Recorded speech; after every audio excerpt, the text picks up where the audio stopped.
Mainit na pinag-uusapan ngayon ang planong pagtatayo ng AI Data Center sa Tarlac bilang bahagi ng Pax Silica Initiative ng Estados Unidos, at isa na ring nagbigay ng kanyang paninindigan si Senator Kiko Pangilinan.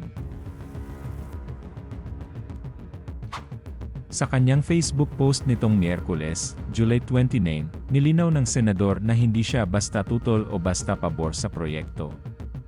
Ayon kay Senator Kiko, simple lamang ang kanyang paninindigan, kung makatutulong ang Pax Silica na palakasin ang industriyang Pilipino, habang pinoprotektahan ang mga komunidad at kalikasan, nararapat lamang itong suportahan.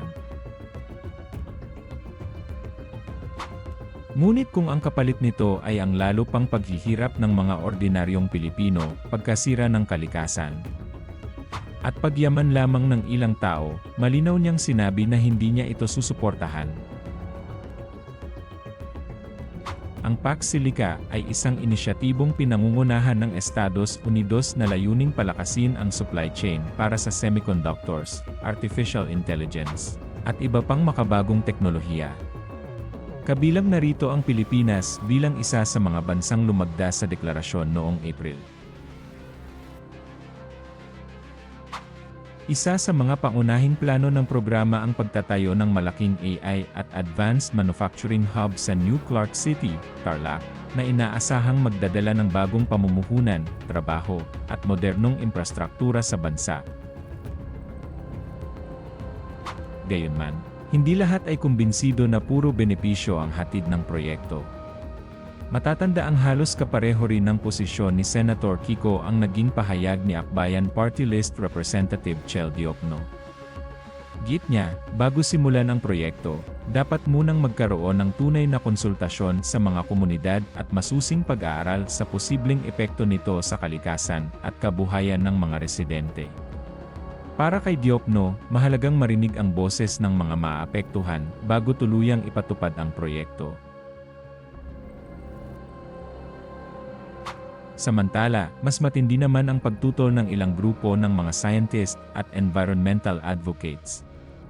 Ayon sa kanila, maaaring magdulot ang Pax Silica ng malawakang land conversion, mas mataas na konsumo ng tubig at kuryente, pagtaas ng pagmimina ng mahahalagang mineral, at pagkasira ng kalikasan.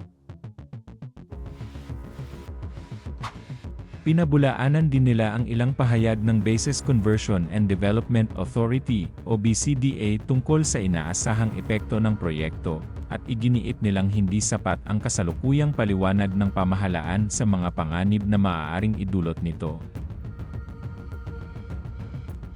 Dahil dito, nananatiling hati ang opinyon ng publiko. Para sa ilan, malaking oportunidad ang Pax Silica upang makahabol ang Pilipinas sa mabilis na pag-unlad ng artificial intelligence at high-tech industries sa buong mundo. Ngunit para sa iba, hindi dapat isakripisyo ang kalikasan, kabuhayan ng mga komunidad, at pambansang interes kapalit ng dayuhang pamumuhunan. Sa huli, malinaw ang mensahe ni Senator Kiko Pangilinan, suportahan lamang ang proyekto kung tunay itong makikinabang ang sambayanang Pilipino, may sapat na proteksyon sa kalikasan, at hindi magiging daan upang lalong maipit ang mga ordinaryong mamamayan.